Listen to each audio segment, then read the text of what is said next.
Now, there is no doubt about it that Meghan Markle's viral video created a new negative wave of backlash against her that resulted in many other studios actually deciding to put any kind of affiliation with her either to a halt or firing her directly. That's exactly what happened with both Paramount and A24. Welcome back. We don't just report the news, we uncover the story behind the headlines. And trust me, folks, this story has more layers than a royal wedding cake, and it's leaving a bitter taste in the mouths of many. We're talking about the bombshell South Park episode that sent shockwaves through the celebrity world, and according to reports, might just have sent Meghan Markle packing to Dubai. Let me grab this part. Fuck. Ooh, sorry, that's all he says. Stop! Let's get right into it. You've seen the memes, you've heard the whispers, and if you're like millions around the globe, you've probably watched the infamous South Park episode, The Worldwide Privacy Tour. Now, they never explicitly named names, but let's be real, the animated Prince of Canada and his wife, with their red hair, and their relentless quest for privacy while simultaneously demanding the spotlight, the resemblance was unmistakable. I'm back by changing our brand. All right, and I do see you're in our database, but you didn't first get help at this Cumhammer location? No, my wife went to one in California as a child. Ah, okay, then you must be in the national system. Oh yeah, is this you? Sorority girl, actress, influencer, victim. Yeah, that's totally me. Okay, I see, and then you added your husband to your friends and family account. You must be the Royal Prince Millionaire World Traveler victim. That's right. This wasn't just a parody. For many, it was a brutal, no-holds-barred takedown of what they perceive as the glaring hypocrisy at the heart of Harry and Meghan's public image. It perfectly encapsulated the frustration of a public watching a couple, constantly lamenting their lack of privacy, all while launching tell-all books, documentaries, and podcasts that peel back every layer of their lives. It was a mirror held up to a narrative that, for many, simply wasn't adding up. Elon built electric cars, he's going to Mars. Why is he even involving himself with Twitter? It would be like if the Prince of England gave it all up just to marry an actor from Suits. And boy, did that mirror shatter. The episode went viral faster than a royal scandal on social media. Suddenly, everyone was talking about it. From Hollywood to Kensington Palace, the internet exploded with reactions. This wasn't just niche comedy, it became a global phenomenon. For Harry and Meghan, who have meticulously curated their image and built their brand around a narrative of victimhood and a yearning for a quiet life, this was a catastrophic blow. The Duchess of Sussex shared a rare video of her and Prince Harry dancing in a hospital room in an effort to induce labor. The public reaction wasn't just amusement, it was often a visceral, widespread agreement with the core message of the parody. People felt seen, their own frustrations with the couple's perceived double standards articulated by a cartoon. It was a pop culture moment that seemed to perfectly crystallize a growing sentiment. The public was getting tired of the privacy tour that always seemed to end with a camera crew in tow. Prince Harry, though, has become the punchline of a Saturday Night Live joke. Let's have a look. NBC has announced plans for a spin-off to the hit series Suits, which will be set in Los Angeles. It will focus on Meghan Markle's character's struggle to balance her legal career while also caring for an unemployed immigrant. Now, this is where things get really interesting. In the immediate aftermath of this monumental public roasting, reports started swirling that Meghan Markle had, shall we say, relocated to Dubai. The word used by many, fled. Think about that. To allegedly leave the country, cross continents, right after a globally viral parody dissects your entire public persona. Hey? Did you know it's cold in there? Yeah. Must be an American thing. It's not. But wait, watch this. Amazing, right? This might be the smallest palace I've ever been in. An apartment, so. Yes, an apartment palace, I know that. It certainly paints a picture, doesn't it? If true, it suggests a level of public pressure and discomfort that forced a physical removal from the situation. While official confirmations are, as always, elusive when it comes to the Sussexes, the timing of these reports, coming directly on the heels of the South Park episode, is incredibly telling. It's a move that many are interpreting as a desperate attempt to escape the intense scrutiny and the almost universal mockery that followed. The cartoon's release When the song come on, let me see you get gone. Baby mama, this shot's on. Been breaking in for way too long. Let's talk brass tacks.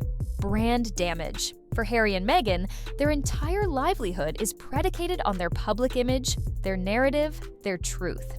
But when a satire becomes so incredibly effective at highlighting perceived inconsistencies, it doesn't just make people laugh, it makes them question. It erodes trust.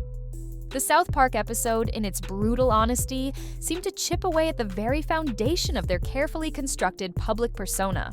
It turns out that both creators Trey Parker and Matt Stone over at South Park Studios and Paramount have already created a storyline, get this, for their upcoming DEI special toward the end of the summer that is set to mock Meghan Markle and her pregnancy video. Are they genuinely seeking privacy, or are they seeking relevance on their own terms?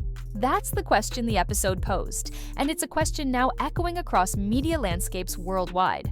This isn't just about losing a few fans, this is about potentially jeopardizing multi-million-dollar deals and future opportunities that rely on a positive, sympathetic public perception.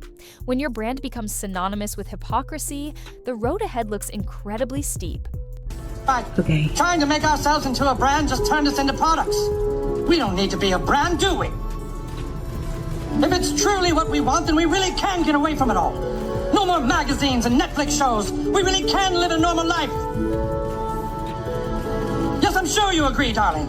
We can be the people we talked about being, with no more worries about how we look or the image we project to people. What matters is what we have on the inside.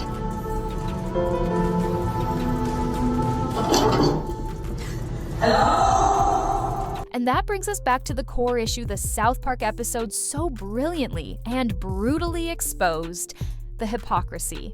The constant refrain from the couple has been their desperate need for privacy, their desire to live a normal life away from the glare of the tabloids.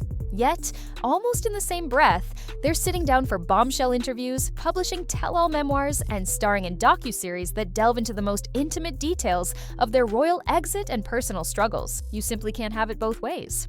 Surprisingly, Paramount recently agreed to create a parody version of the Meghan Markle viral video where one segment of the DEI special is going to serve as a spin-off of the Respect Our Privacy bit. You can't demand to be left alone while simultaneously inviting the world into your living room. The South Park writers didn't just poke fun. They articulated a frustration felt by millions who found it increasingly difficult to reconcile the privacy plea with the constant stream of public content. It's a narrative contradiction that has become their Achilles heel. If you think about it, Meghan got everything she wanted. She got the husband, she got the children, she got the HRA, she got everything that allowed her to rise up and have that global recognition that we know how badly she wanted that. Here's another crucial point: public fatigue. There's a growing sense that the public is simply tired of the drama, the victimhood narrative, and the endless quest for public sympathy. For years now, the Sussexes have dominated headlines with their grievances, their struggles, and their perceived mistreatment. While initial empathy was high, there comes a point where audiences start to switch off. Meghan, you have a very privileged life. Yeah. We all get it. You're beautiful. You married a prince, but that's literally all you've done to when it comes to your accomplishments. The South Park episode didn't just mock them, it also tapped into this collective exhaustion. It signaled that the well of public goodwill and endless understanding might be running dry. When a comedy show can so perfectly capture the sentiment of an entire populace, it's a clear indicator that the narrative they've been pushing might be losing its grip, and the audience is ready for a different story. Or perhaps, no story at all. The consequences of this South Park incident are profound, particularly for their public image.